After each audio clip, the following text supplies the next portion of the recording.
Greetings there, chaps! So, I thought I'd do something a little bit different today. Rather than talking about a series I've just started or just finished, I thought I'd talk about a series that I actually watched a while ago. Today I will be talking to you about the series The Hero Yoshihiko. The Hero Yoshihiko? I've never heard of that anime. That will be because this isn't an anime, my dear Emma.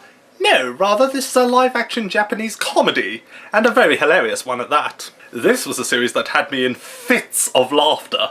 The basic premise behind it is that it's a low-budget series, meaning it was intentionally put together spending as little money as possible, all to add to the comedy. So, in other words, if something looks bad or cheap, it's meant to look bad and cheap. Kind of like our show, really. Indeed. The comedy feels like the Japanese equivalent to Monty Python. In fact, it wouldn't surprise me if that was a huge inspiration behind the writing. The most obvious Monty Python inspiration you'll notice is that of Holy Grail, but there are other references scattered throughout. On top of all that, there is a lot of humour that pokes fun at old school RPGs, most notably Dragon's Quest, but there are other references to things like Final Fantasy and Legend of Zelda as well. This all makes for an enjoyable and fun series that even a non-geeky person can enjoy. The story revolves around 4 idiotic heroes who are chosen by a comedic version of Buddha in order to save the world. Do you see where the Monty Python influence is coming in here? You see, like how Arthur and the knights were charged by God to find the Holy Grail? Yeah, you see, you get it? Yeah, it's like that. And might I just say, the person who plays Buddha is simply hilarious. He steals the show nearly every episode. The main character is named Yoshihiko, obviously.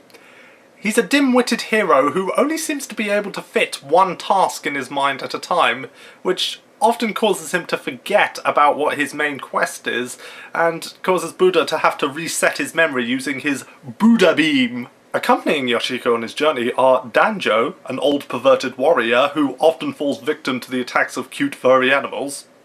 Seriously. Murasaki, a girl who claims that Yoshihiko killed her father, and whose main forms of attacks usually involve different glares. And finally there's Merib, who claims to be a wizard, but ultimately his spells are actually completely useless in a fight.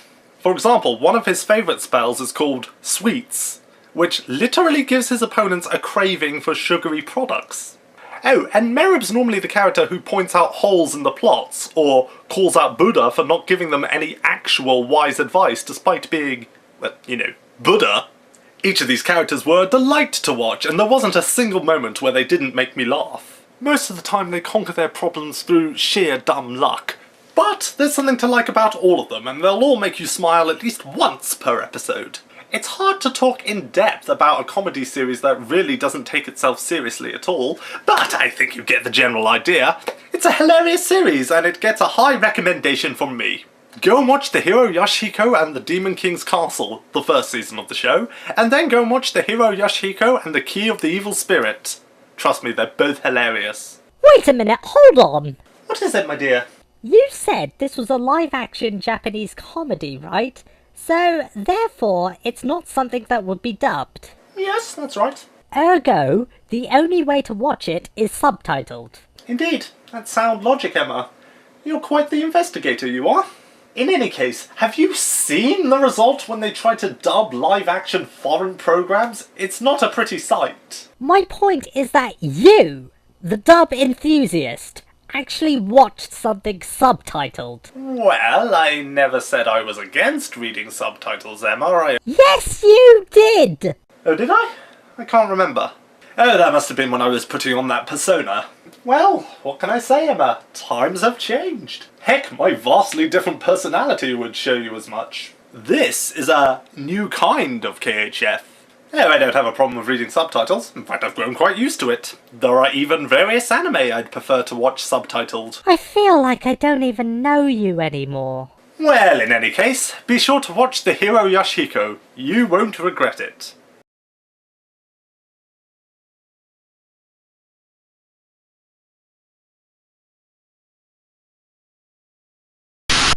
Greetings there, chaps. So, I thought I'd do something a little bit...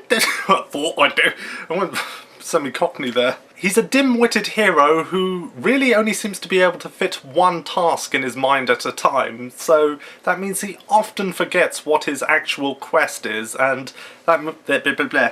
The main character is named Yoshihiko, obviously.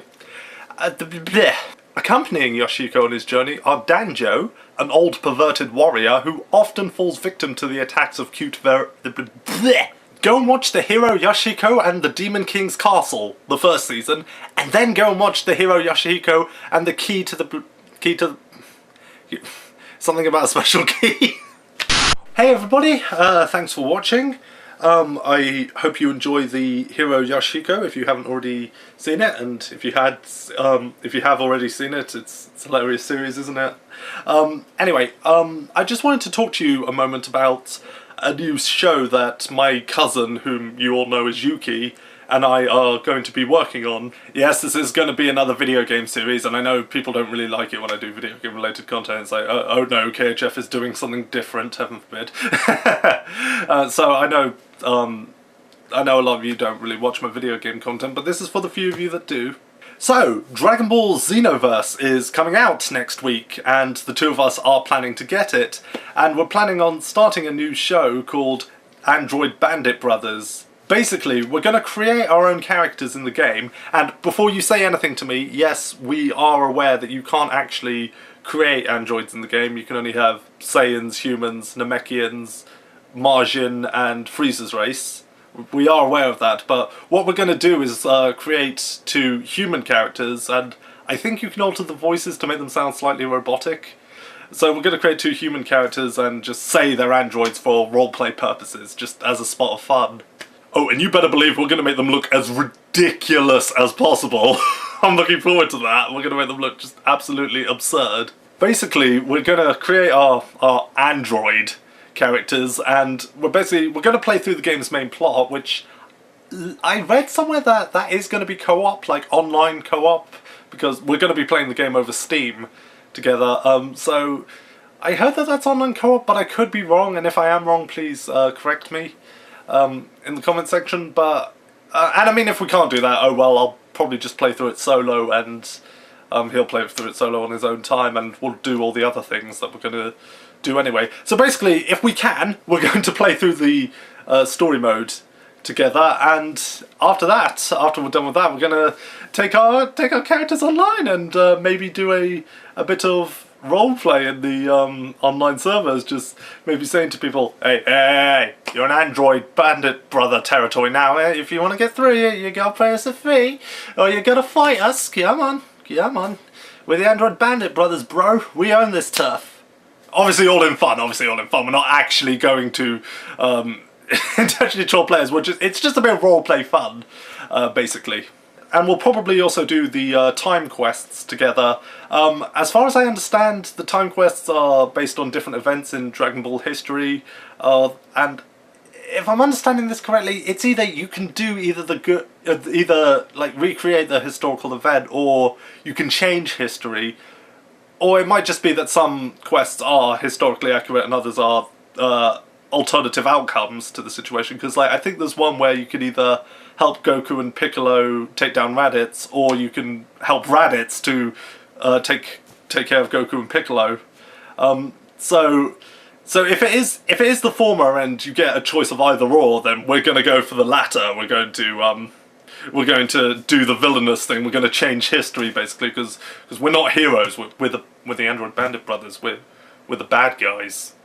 But if it's the latter way of doing it, then we'll probably just majority do the bad things, and then for the quests where we have to do the good things, we'll say, oh, we're doing this under protest, but we're doing it for the money. And you've probably already asked me in the comment section, why are you using humans as the base for your android characters? Why not make Saiyan androids or something like that? Because everybody is going to be playing as Saiyans, and we don't want to be boring. We don't want to be like everybody else. Everybody's going to be playing Saiyans. I guarantee you, when we go onto online servers, it's going to be filled with like 90%. 90% of it is going to be players playing as Saiyans. Everyone's going to be playing as Saiyans. We don't want to do that. We don't want to be boring. We're going to be different. We're the Android Bandit Brothers, yo! Straight up!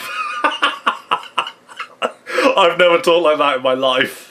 But yeah, Android Bandit Brothers. It's going to be great. It's going to be awesome. You look forward to it. And watch the Hero Yoshihiko, because that's funnier than we'll ever be. So go now! See you later.